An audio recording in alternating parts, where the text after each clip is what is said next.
Lá no comecinho do cristianismo, surgiram figuras que, nossa, realmente moldaram o futuro da fé. E uma das mais importantes, mas também uma das mais misteriosas, é Clemente de Roma. A história dele é um verdadeiro quebra-cabeça, sabe? E a principal obra que ele deixou é uma lição poderosíssima sobre unidade que ressoa até hoje. Ok, vamos lá. A grande pergunta que intriga historiadores há séculos é essa. Quem era exatamente esse homem? As pistas que a gente tem vêm de fragmentos, de testemunhos antigos, e cada uma delas aponta para uma direção bem surpreendente. Uma das teorias, e talvez a mais chocante, é que Clemente era da elite de Roma. Pois é, alguns ligam ele à família imperial dos Flávios, talvez até parente do imperador Domiciano. Já pensou? Um cara da realeza romana liderando uma comunidade cristã?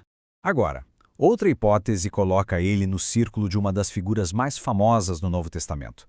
O apóstolo Paulo, em sua carta aos Filipenses, menciona um colaborador chamado Clemente. Seria esse o nosso Clemente de Roma? Essa conexão direta com os apóstolos é uma ideia muito forte. E aí, para complicar tudo, tem uma terceira tradição, que vai na direção totalmente oposta. Ela sugere que Clemente veio de uma origem muito humilde. Ele poderia ter sido um escravo liberto que foi subindo na comunidade pela força da sua fé e do seu caráter. São três identidades completamente diferentes para um homem só. Então, como é que a gente decifra esse enigma? A resposta, ou pelo menos parte dela, está nas pistas deixadas por historiadores daquela época. Vamos seguir essa trilha de evidências e ver que imagem elas formam. O interessante é ver como a imagem do Clemente foi evoluindo com o tempo. Escritores antigos, como Ireneu e Tertuliano, o descreveram como um líder importante em Roma, com uma ligação pessoal muito forte com os apóstolos. Depois, mais tarde, outros, como Orígenes e Eusébio, associaram ele ao apóstolo Paulo e até à tradução de um livro da Bíblia. Cada geração foi adicionando uma nova peça nesse quebra-cabeça, sabe? Construindo um legado bem complexo. Resumindo, a gente tem um leque de possibilidades. Ele poderia ser um descendente da família imperial, um colaborador de Paulo, um cristão de origem judaica que conhecia profundamente as Escrituras ou um escravo liberto. Cada uma dessas teorias se baseia em pistas e tradições diferentes, o que nos mostra uma figura realmente fascinante e multifacetada.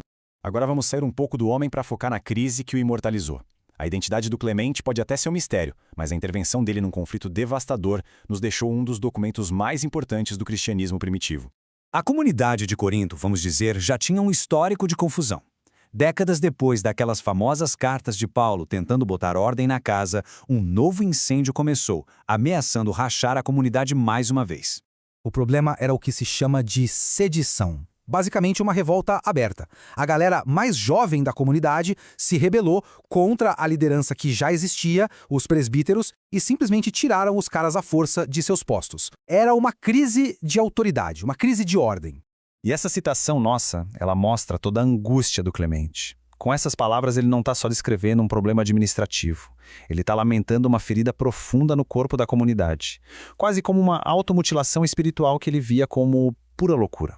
Diante dessa revolta abominável e ímpia, como ele mesmo chamou, a Igreja de Roma, através do Clemente, resolve intervir. E faz isso com uma carta longa, poderosa, um apelo apaixonado pela paz e pela reconciliação. E para a gente entender a coragem dessa carta, a gente precisa olhar para o contexto.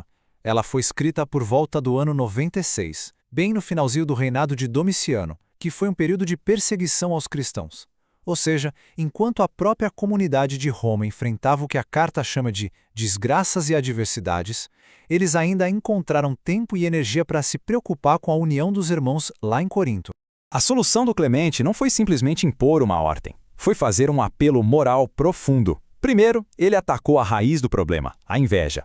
Depois, ele chamou os rebeldes ao arrependimento e pediu para todo mundo abraçar a humildade, seguindo o exemplo de Cristo. O objetivo final era um só: buscar a paz para restaurar a ordem e a harmonia. E aqui a gente vê uma coisa muito legal. Como a mentalidade do Clemente, que era profundamente romana, moldou a resposta dele. Pensa só, o espírito romano valorizava o quê? Ordem, disciplina, hierarquia, unidade. O que ele estava vendo em Corinto era o exato oposto: desordem, revolta, arrogância, inveja. Ele chega a usar a disciplina do exército romano como exemplo, pedindo que os cristãos agissem com a mesma submissão e ordem. A situação era tão séria que pediu uma solução drástica. Clemente chegou a sugerir que os responsáveis pela revolta se sacrificassem pelo bem de todos e fossem voluntariamente para o exílio. Era um apelo extremo ao autossacrifício, colocando a saúde da comunidade acima de qualquer ambição individual. Mas como é que essa carta, escrita para resolver uma crise local, se tornou um documento tão importante para todos? É isso que a gente vai ver agora ao explorar o legado duradouro que ela deixou.